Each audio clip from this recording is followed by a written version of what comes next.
Okay. Okay.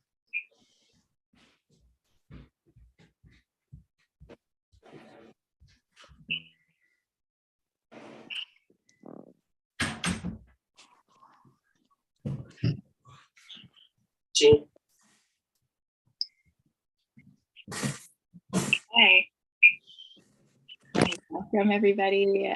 We are here to talk about A Course in Miracles. It's just going to be a quick second while we share this link out so we can get everybody on the same page. You're getting some feedback. I wonder if we need to turn down our here to talk about A Course in Miracles. It's just going to be a quick second while we share this link out so we can get everybody on the same page. You're getting some feedback. I wonder if we need to turn down our here to talk about A Course in Miracles. It's just going to be a quick second while we share this link out. Very loud. Yeah.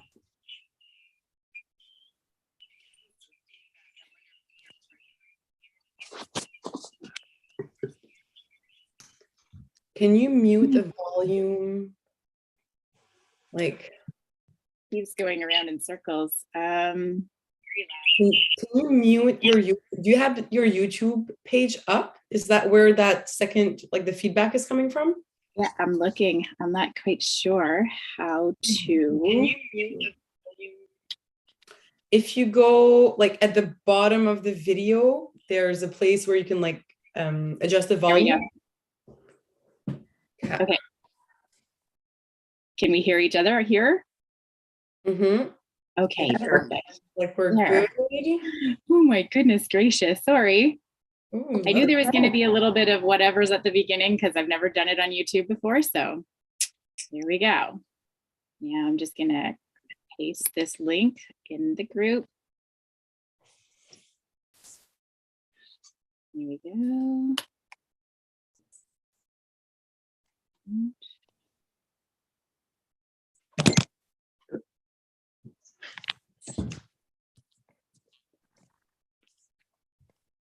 All right. We're just going to worry about that later then. Okay, welcome everybody. Welcome, welcome, welcome. So this is our very first live meeting on A Course in Miracles. Super excited to have everybody here. I'm like super excited about this book. I've attempted to read this book several times myself and only get so far. And then it just is kind of starts to gain dust. And so I'm so happy that we have a group, that we have accountability, and you know, we have monthly meetings to talk about it. So I'm curious, did anybody read the intro part, like talking about how it all came about? Yes, I did read the intro. I did too, because I just thought that was so fascinating. So the book is written by, just have to look here. It's Helen Schumann and William Thetford. And the interesting thing that I thought about that I thought was really cool was, what was that? Did you say something, Lisa? I was just telling Peter to shut up. Oh. So the interesting thing that I thought, one of the most interesting things in that introduction was when she got the name of the book through a dream. Yeah. It was like, how amazing is that? And she didn't want to be listed as an author until after she passed away too, which I thought was like, wow, she didn't, like, who knows, like what kind of feelings she was having around the information that was like coming through, right? So interesting. Did you pick up anything else from that, Cathy, that was like kind of stood out? I was surprised that they didn't like each other at all, the two, because I mean, truly, when you think about it, that kind of collaboration, they would have to work very closely together. I was surprised they didn't like each other. I feel like the relationship changed, but I mean, obviously we have to keep reading to see that. Yeah. Yeah, it's so interesting. And like the whole concept of the book came out of because the director, they're both teachers, professors at the university.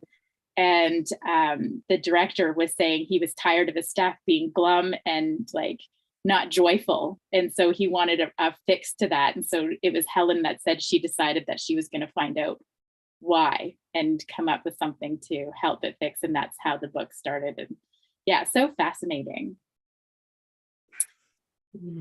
Yeah. Anything else you want to add to that? No. Good. Okay. Okay, so where do we want to start?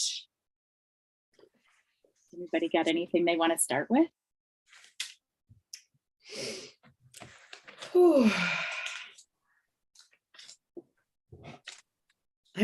There's just so much to unpack. Like we told each other like 10 pages and I'm like, I don't know how to like write notes on every single thing that I'm going to be reading through these 10 pages because I know I mean, I have 2 pages of notes on 10 pages. I'm like, how are we going to do 30 pages next month? Right. Okay, so the first thing that I have is nothing real can be threatened, nothing unreal exists. Herein lies the peace of God. So it's like, and then later on they talk about a lot actually is the only thing that is real is things that are creations of light. Right. right. Yes. Right.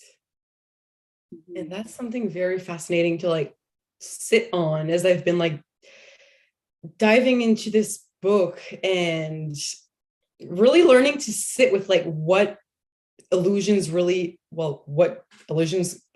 could possibly be. You know, anytime that I'm experiencing this sensation of fear, I'm like, oh, is this even real right now? What would looking at this through the lens of love be like? I guess, well, I might come to that after because it's been one of my main thing that stands out for me is how love is at the root of everything. In this book, it is at the root of every miracle. And so, yeah, if So nothing unreal, I can't remember how you said it, but nothing unreal exists here in lies the peace of God. And then later on, throughout, it talks often about how anything that is not created out of light is not the reality. Right. Yeah. And that just blows my mind so much. I just and you know how you have glimpses of these things in our own experience, right? You have glimpses of these like clear connections and these beautiful feelings when you're in that flow and you're bringing like these really beautiful creations out of you, or you're like having these really beautiful connections with the people around you, and you have these glimpses of this like beautiful experience, and then then you're going through maybe a hard patch or something, and it's hard to think that the hard patch is not the real thing, right? And the love and connection, of course, that is the real thing. That's what they're saying in the book. Right. Yeah, it's almost like you almost feel like you've been tricked. When you think about it, the world as it is today, and you read this book, you think, wow, were we really set up to fail? Because we've got this veil on that we've worn for years. And at this fine age, I'm learning that none of it's true. That fear that we've been carrying around, that, like you said, it's not even real. Well, and the interesting thing too is, and I see a lot of like how the inner child works and how you're actually going back, and those moments of like hardship that we experience that sits in our subconscious mind, when we go back and revisit, we're literally reconnecting to the love that we missed out on in that moment, right? Right. And that's where the healing and the clearing of the illusion happens. And so it's been so like, as I'm reading, I'm like, oh my God, this is like, it just so many different pieces coming together as I'm going through. It's amazing. Yeah. It connects so many dots, huh? It really, really does. Absolutely. And I mean, she talks a lot about the power of forgiveness. And, you know, that is something else too, which I'm really hoping it gets into more information on the forgiveness part of it as we go, because yeah. So it talks about how miracles bear witness to the truth, and they are convincing because they arise from conviction. Without conviction, which I thought this is really interesting because I've been studying so much about magic, but without conviction, they deteriorate into magic, which is mindless and therefore destructive rather than destructive and uncreative use of the mind. So what do you think that means when they're saying that it's mindless? Is that I was a little confused as to what they were trying to say in there. Okay, so it's, well, and this was my interpretation. Fannie, do you have something you want to say first? Well, so as you were writing down this note, did you make a note of like what line it was with like the numbers so I can? No, but maybe that's what I'll do from now on, is kind of make a little note as to where I found it in the book. Yeah. It's probably still pretty close to the beginning. But I just, because I've been learning so much about magic, because our ancient cultures used a lot of magic, right? So ancient cultures like ancient Egypt, the Samaritans did, even the Chinese did, right? They used magic way at the beginning. Well, that's what they called it. Right. But I'm really curious because I'm not sure that the word magic, like the way that we're using it, is being used properly. Right. Is it an act of, putting a curse on someone? Because to me, that's what we've always learned as magic, that you're doing something extraordinary, which to me could be a miracle, right? Well, and this is it, right? So if we're using magic with the light, with like using intent, but ultimately that is really just strong intention that we're using when we're using it with the light, I would imagine, right? Is that considered magic, or is it the darker stuff that's considered magic and mindless?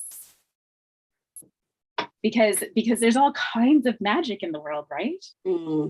Right. I think what I've conceived of magic. Yeah, I think in this case, they're talking about it in a negative way. I think that it's opposite of the light, because they're saying that if we're using anything opposed to something that, if we're opposing anything light or love, then it's mindless. So that's what they're considering magic.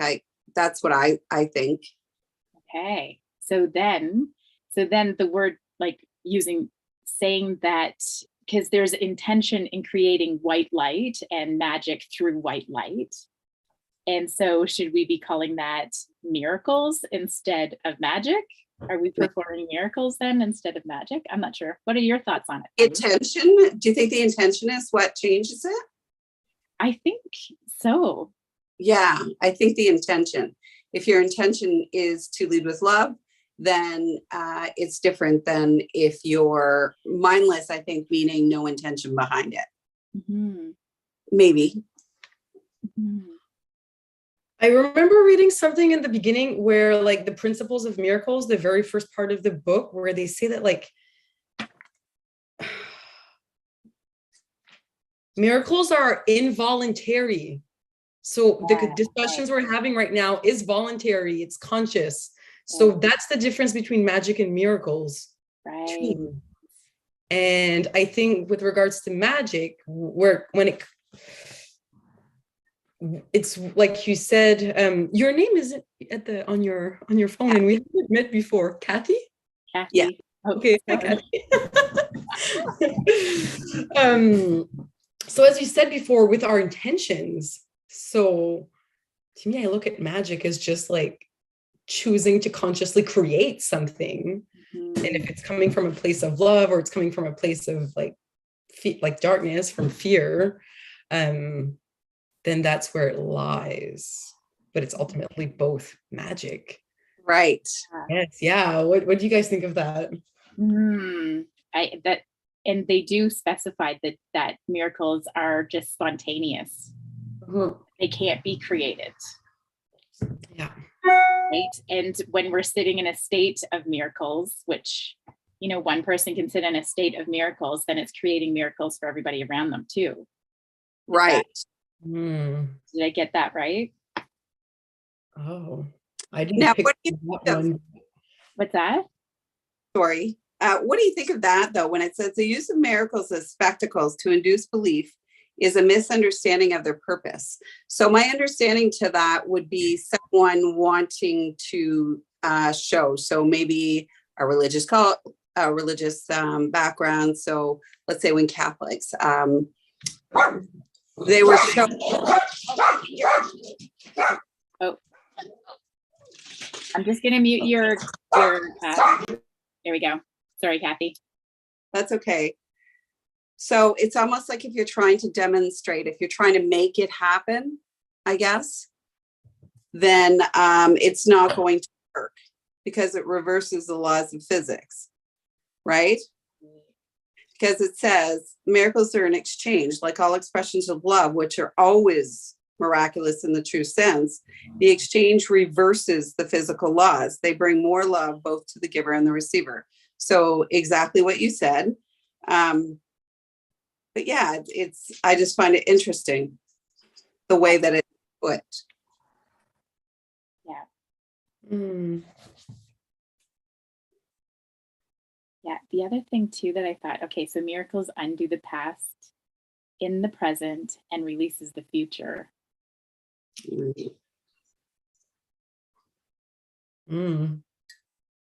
I love that. That's a good one. This is a really good one. Yeah. What's that? To sit with that. And one thing that boggles my mind, and I'm still wrapping my head around it, is the whole how they talk about time. Right. And how time is just this tool. Yeah. Essentially, it's a tool for, well, the way I perceive it is for our healing to ascend. And once we get to where we're going, then time is not going to exist anymore. We're not going to need it. I'm like, whew, okay. It's really and then they talk about switching your spiritual being from the horizontal to the vertical. Right. I'd love to hear more of your thoughts on that, because I don't fully grab that one. Well, and I feel like that's connected to the time aspect, right? Is right now we're still very focused on the relationships we have in the outside world and how the outside world runs and how everything goes in the outside world, instead of more focused on who we are connected to the light, like thinking more in this term instead of this term, right? Oh, that makes sense. I like that. Right. Yeah. I think the word ascending as well. Absolutely. Yeah. Oh my gosh. I know. The concepts are so deep. They are deep. Yeah, and then they talk about reflecting the laws of eternity, not time.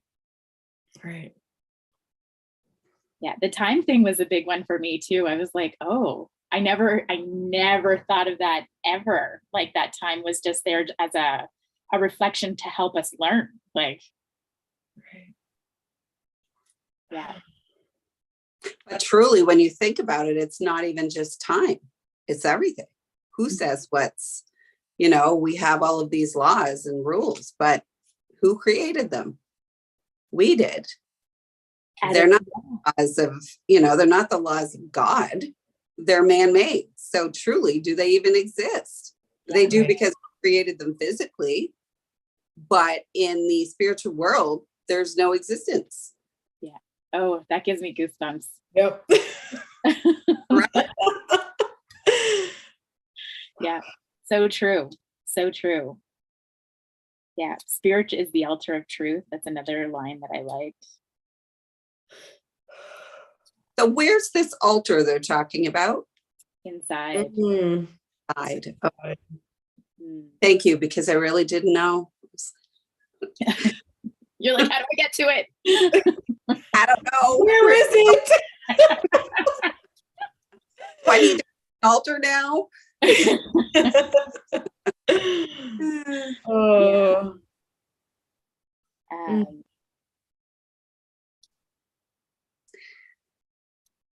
Yeah, because it says your reality is only spirit. Therefore, you're in a state of grace forever. We just have to be in that grace forever. And they talk a lot about when you're in the space of forgiveness from God, you're in the space of forgiveness towards everything and everyone around you. Yeah. And just that grace is, I feel like, part of that whole forgiveness, and that's the part of the grace too, right? Like there is nothing that you can do that's ever going to cast you out Right. of the love of God, or that connection.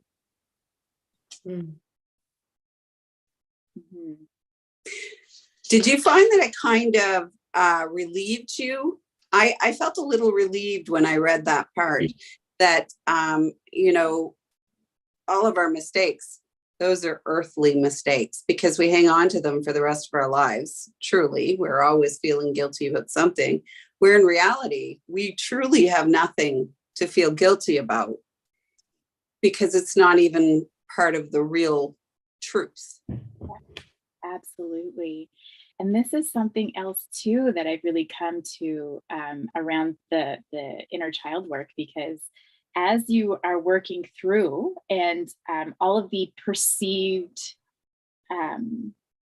traumas or hardships that we've held on to in all these different parts of our subconscious mind, once we do the forgiveness work and step into that state of grace, it's like all of the teachings that were available within that, all of the light that's there, it just permeates so freely. It changes your entire being, like even to the point of changing your physical well-being. Right.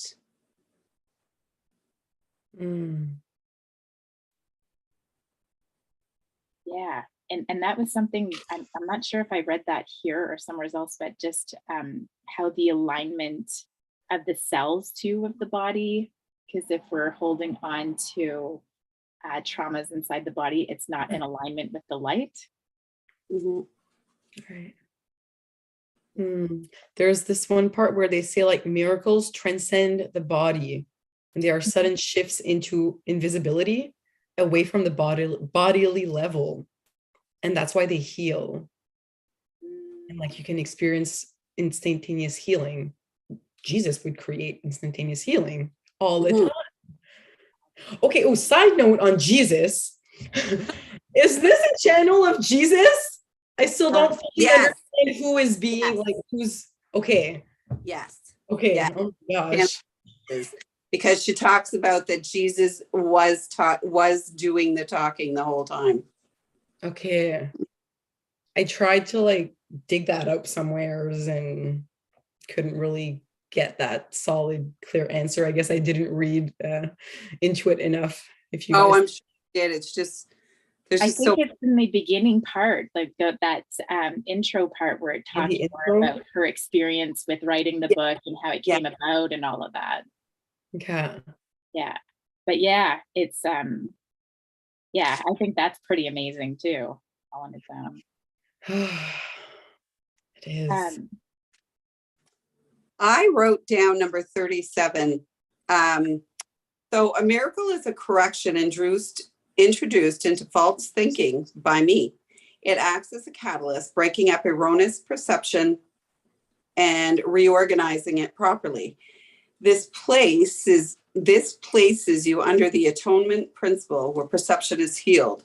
Until this has occurred, knowledge of the divine order is impossible. Huh?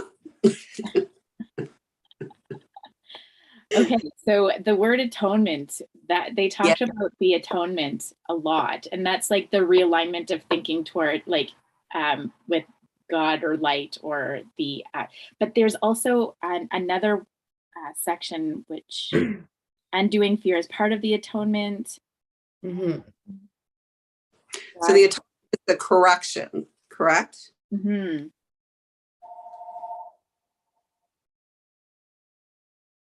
Once the light is perceived, dark disappears and releases you from lack, deprivation, and isolation illusions. Okay, so can you read that one more time, Cathy? Yeah. That little So line. a miracle is a correction introduced into false thinking by me. It acts as a catalyst, breaking up erroneous perception and reorganizing it properly. This Mhm. places you under the atonement principle where perception is healed. Until this has occurred, knowledge of the divine order is impossible.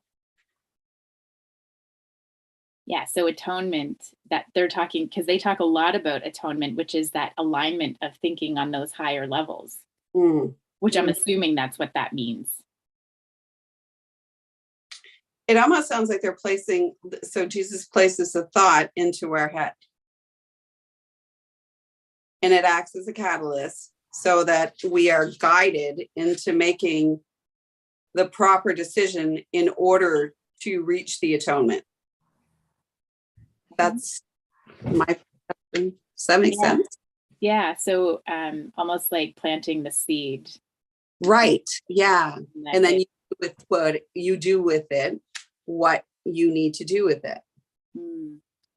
Your intuition. Maybe the miracle is part of your intuition.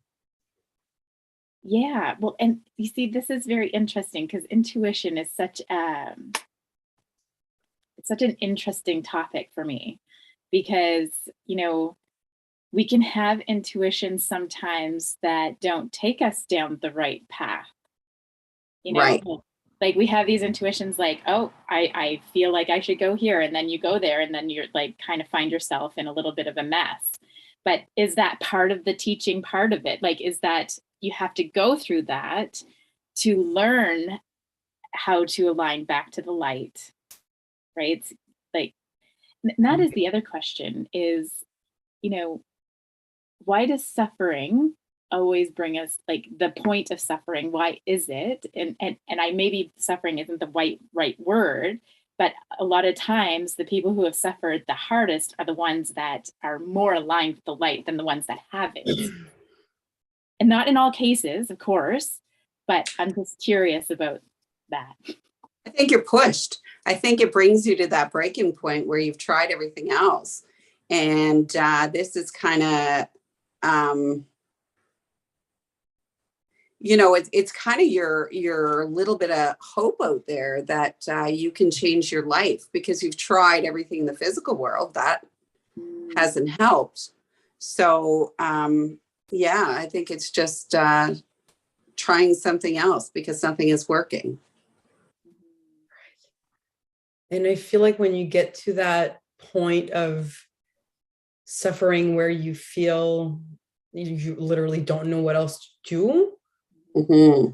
brings you to a place of like, you might have that internal dialogue, whether it's in words or you say it out loud of, I don't know what to do next. Like, I need help.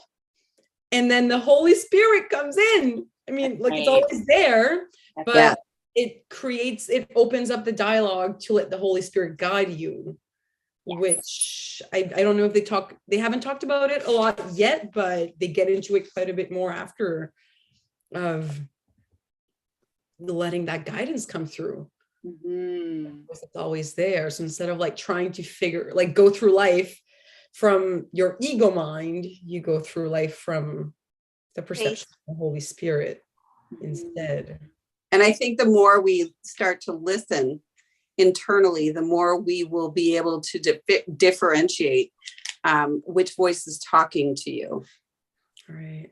You know what I mean? So the more blocks you've healed, the more you're open, the more, you're consistent with meditating and really doing all of the things you need to do.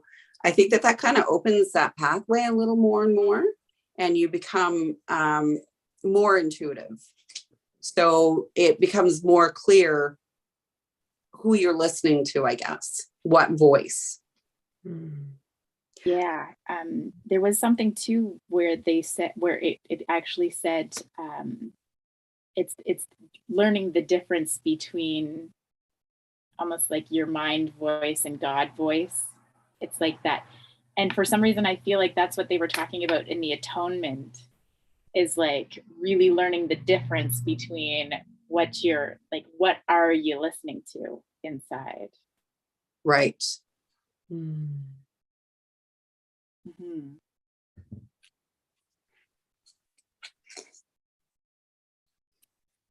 Yeah. I like the little quotes they do. A spirit is in a state of grace forever. Your reality is a state of spirit. Therefore, you are in a state of grace forever. We talked about that one, right? Mhm. Yeah. And there's nothing that can't be forgiven. And going along with what we just said, right above it, 36, miracles are examples of right thinking, aligning your perceptions with truth, and created it. So yeah, it's kind of exactly what we were saying, is just aligning all those perceptions and to what's actually the truth. And that is the miracle is the right thinking. Yeah. Okay. The other thing that I thought was really cool was they talked about projection is perception. There was something there about you respond to what you perceive, and what you perceive is how you behave. But there was also projection is perception, or projection leads to perception. Hold on, I got to find it here. I was like, ooh, that's crazy. Because there was like, perception and projection has been like a huge thing that I've been trying to really wrap my mind around lately.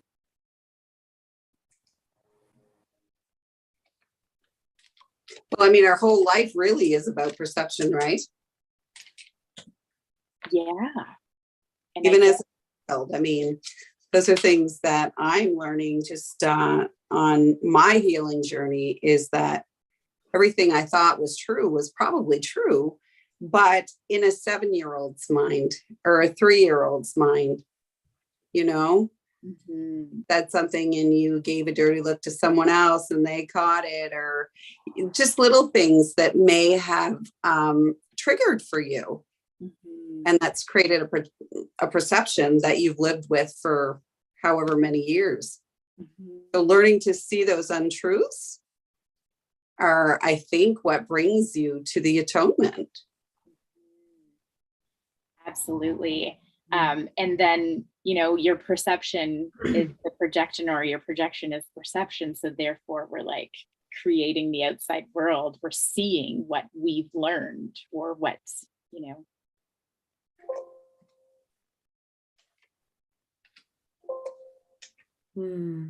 Yeah, constantly. And we have no clue. Like, I have no clue what you, Linda, are perceived. Like, what you said, the comment about Cathy, like giving someone the dirty eye and they picked up on it. Well, how did they pick that? Maybe they didn't perceive it as a dirty look whatsoever. And to them, it's like, oh, they just looked at me, or someone smiles at you and someone perceives it as like, are they laughing at me? And so even that, years thinking this person doesn't like you because that moment when you met, they were in a bad mood and they gave a dirty look to somebody else, and you were there and you just caught it and you're like, oh, she's like me, I'm like her, that's it. And that's how we do it. Like the meaning that will attach to these perceptions, and we hang on to these meanings our whole lives. Well, for however long you hang on to it, but most of us for a long time. Yeah. And that creates our reality. Creates our reality, our relationships, like everything. Exactly. Everything. Crazy. And the thing that is like, if you're not perceiving it in a light form that brings your vibration up, that's not real. Right. Say that again. If you're not perceiving it. If you're not perceiving it as something that's raising your vibration or bringing you upwards, right, then it's not real. Right. And even, okay, so that triggers a question for me. It's like, and how do we even know that something that we're perceiving as pleasant and expanding is real?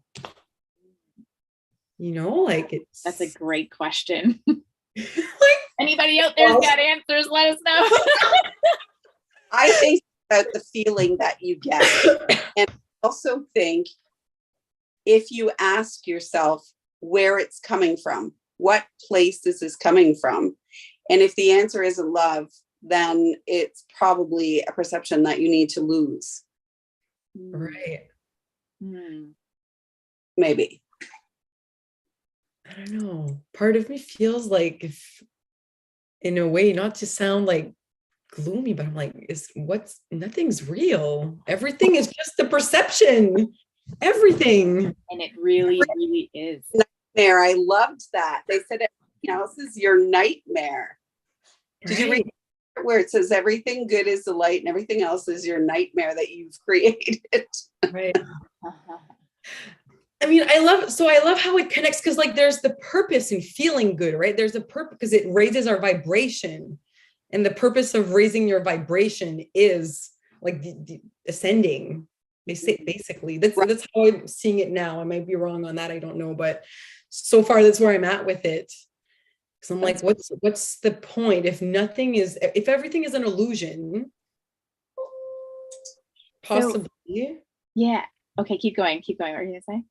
I think I was just about to repeat myself. Basically, it's like, okay, what's the point of all these feelings and emotions and how we're experiencing things if the things that come from darkness and from ego and from fear are not real, but the things that come from light and joy are real? Why is there a difference? One. And I'm kind of like diving off the topic of the book as I'm answering these are just like questions that all of this is arising and is coming up in me. But so yeah, to feel good, I'm losing my train of thought.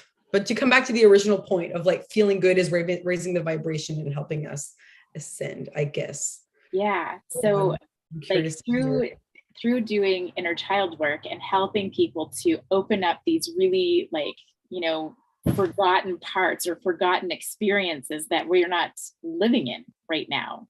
Like our now moment is, even though we're experiencing this right now, you are also your 1-year-old, 2-year-old, 3-year-old, 4-year-old, 5-year-old, 6-year-old, like those parts of your being are living with you right now. They're living this experience too. Right. So, but you're also living the experiences they had right now. So when their perspective of what they had gone through may not be in alignment, then those things are coming to the surface because we need to bring them back into alignment. Right. Exactly. Right? So what I understand is anything that we are supposed to just fear and all of, I think what they're trying to tell us is those are not real. Mm-hmm. So you need to find a way to get rid of those fears and get rid of those untruths, because you can't be happy. Yeah. Is it get rid of, or is it learn on a higher level so that you can maintain that energy of being on those higher frequencies? Because because like I've tried several times to just say, oh, I don't want to feel like this. I'm just going to take it out and I'm going to put it on the shelf and that's it. And I've been successful at doing this, right? It works for maybe a week or two, and then something else happens and there's that feeling again. It just doesn't go away. It just keeps coming back up because it's a perception that's sitting in the subconscious mind that's not in alignment with those higher vibrations. Right. And so that's what we want, right? That's what we want. We need to go back to those little subconscious and bring those parts of ourselves back into alignment with the light. That's what I think. I don't know. Yeah. I'm assuming. You That's a have to dive through the darkness to find your light. Right. I love that, Lisa. Mhm.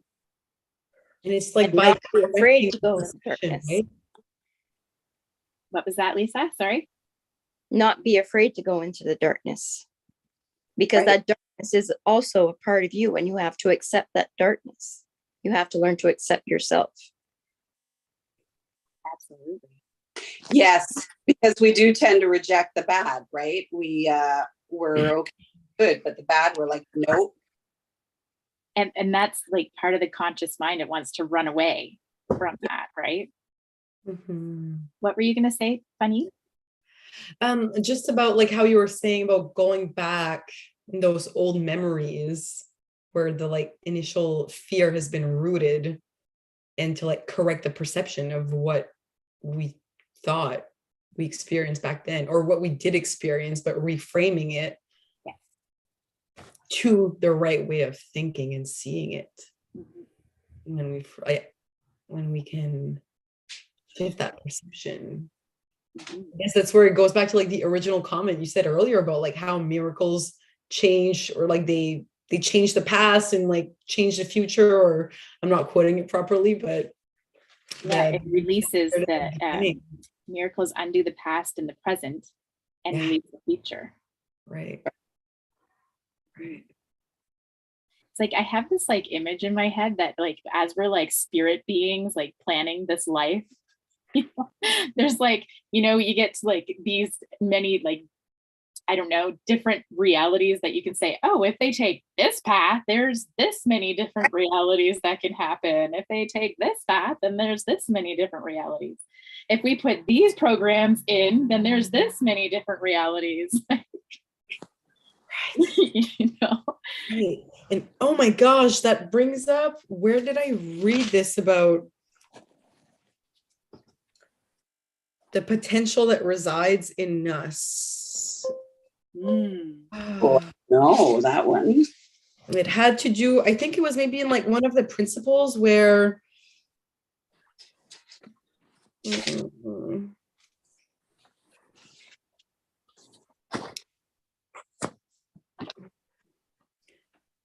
how like Jesus is kind of like the bridge between us and God. Right. And because he's come and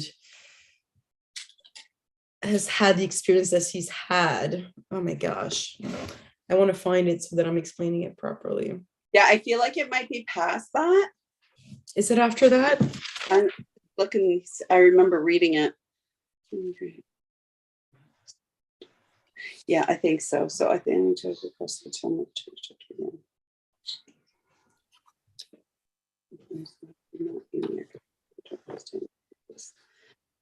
okay, so yes, my part in the atonement is the canceling out of all errors that you could not otherwise correct. When you've been restored to the right, no, that might not be it. But that I took note of that one too, Cathy. Yeah.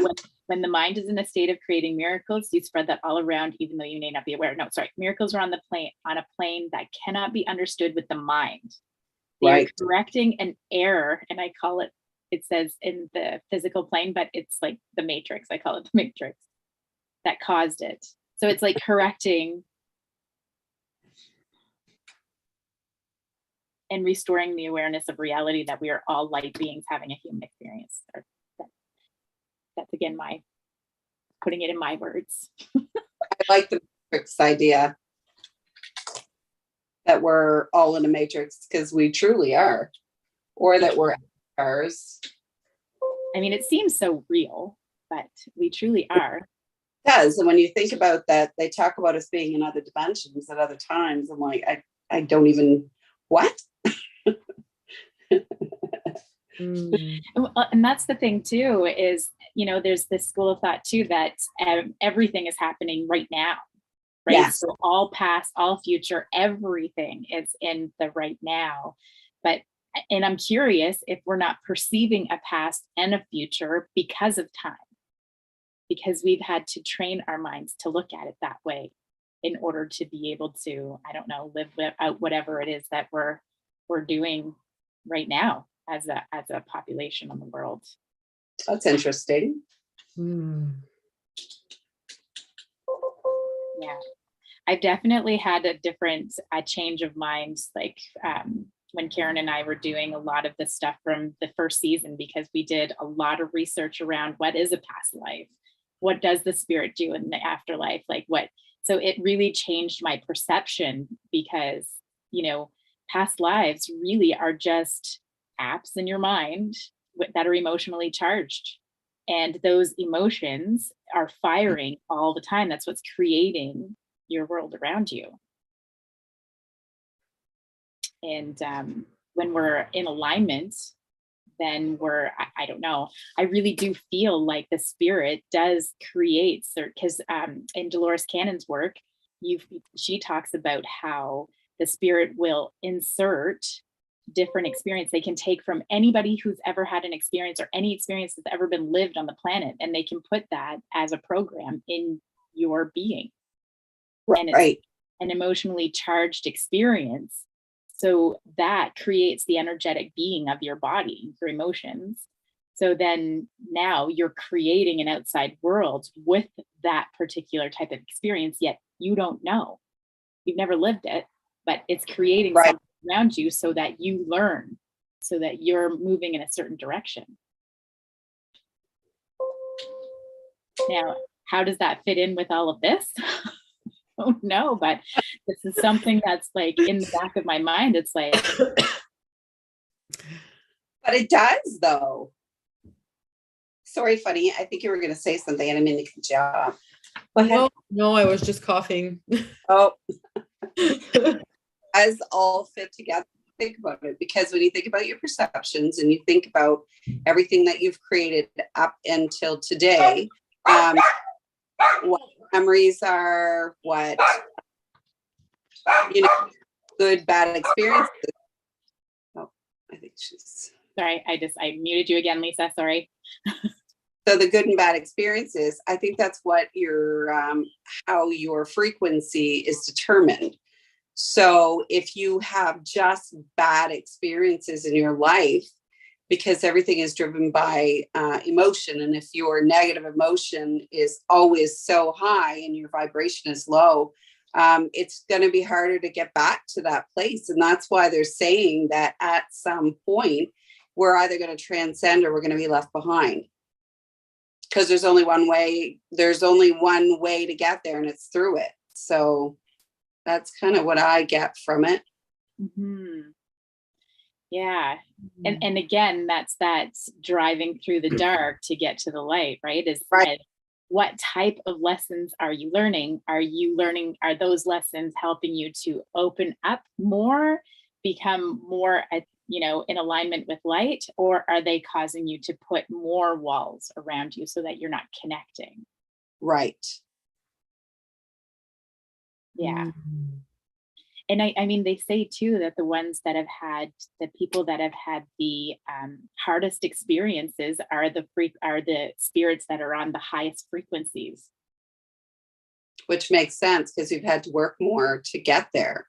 Mm-hmm. You've had to go through all of those hard times where you've had to learn and you've had to grow because you've had no choice.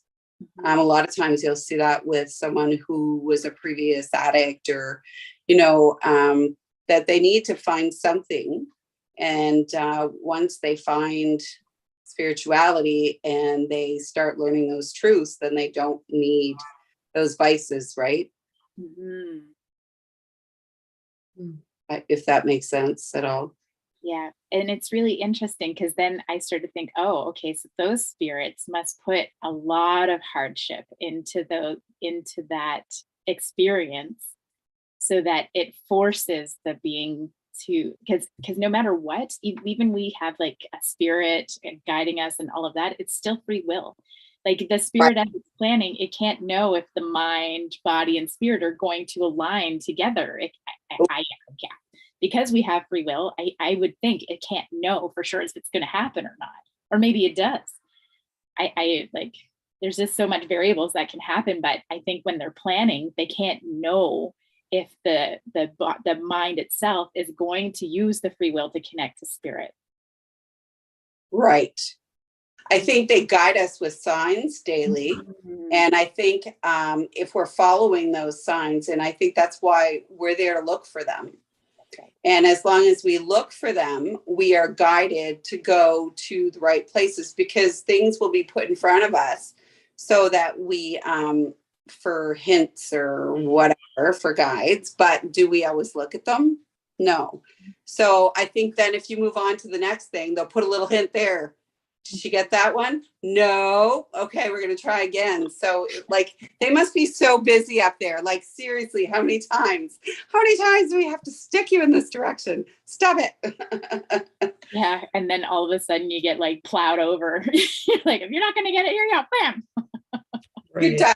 That's it. They make it more obvious. So true. Mm. Yeah. Do we have, I didn't hear any from anybody else from the group. I thought there was going to be some people kind of throwing some messages out there, but I'm curious if they're messaging right on YouTube. Have a look.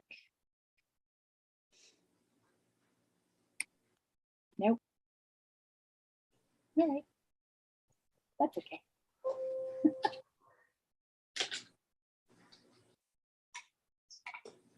Yeah. Okay. Well, I guess. What's that?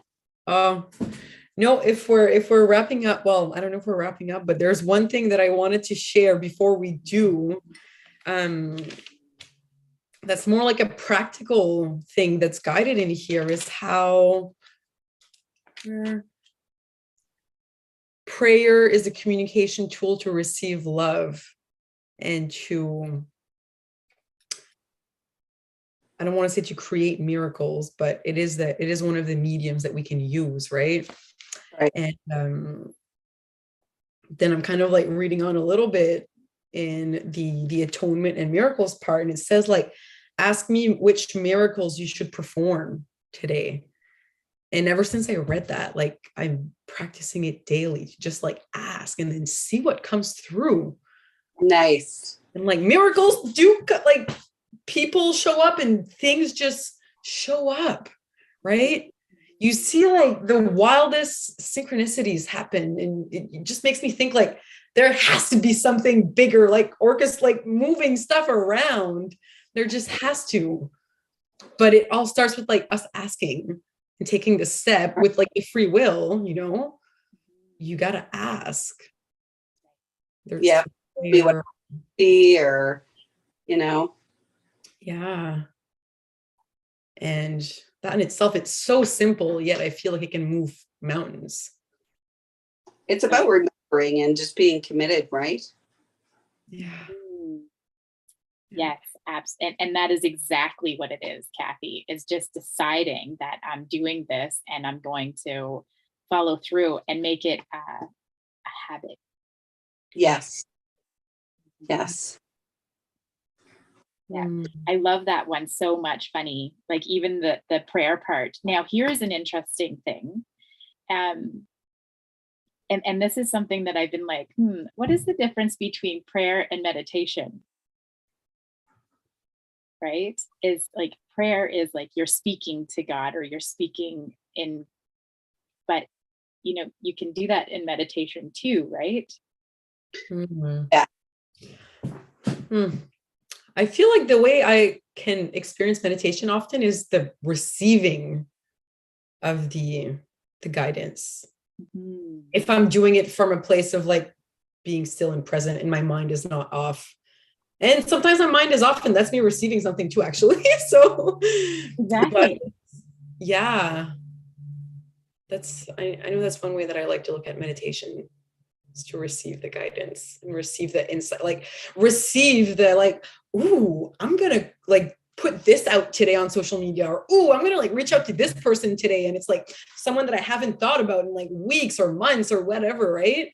And it's like that nudge came from somewhere. Mm-hmm. Yeah. What about you, Cathy and Lisa? I think I feel the same. Like I think meditation, they're kind of working the same for me, because like you said, when you're praying, you're going inside, because if we look at what this book is saying is that we're all God. So God is inside of us. So if we're going internally to meditate, then to me, we're talking to ourselves, which in turn we're talking to God. So which can be a prayer, but it can be separate too. I think, like you said, we get downloads, we get all kinds of different things from meditation. We can heal through meditation, but we can also heal through prayer. I think it's kind of one. Mm-hmm. Yeah.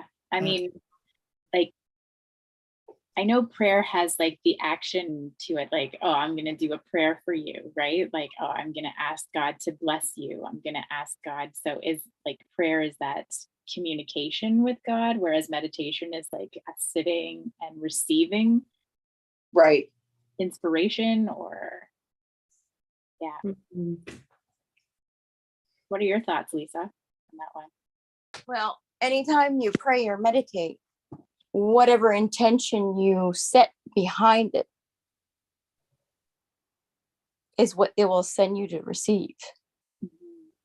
Right. Because you can have a prayer, but if the prayer is not for the greater good of all, your prayer may not come through, because they're going to see through that. And you have to learn to discern on your own whether you're doing it for your own motives or for everybody's benefit.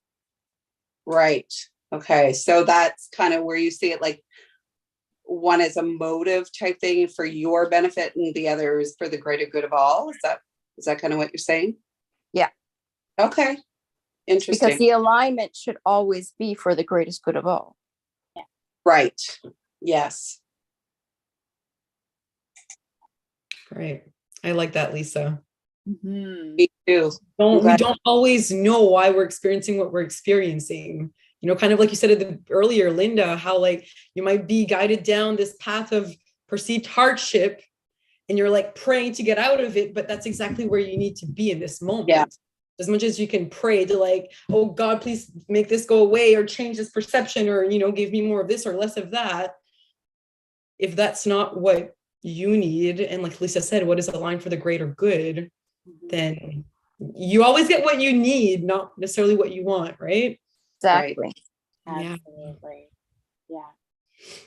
Mm-hmm. Well, thank you so much, ladies. What a beautiful conversation. I'm really looking forward to the next one.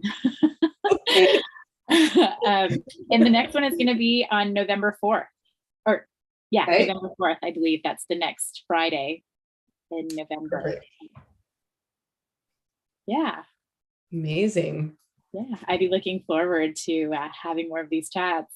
And what we'll do is we'll actually try to cite more of the numbers about which paragraphs and stuff that we're reading, so that if we need to go back and read it, it'll be an easier.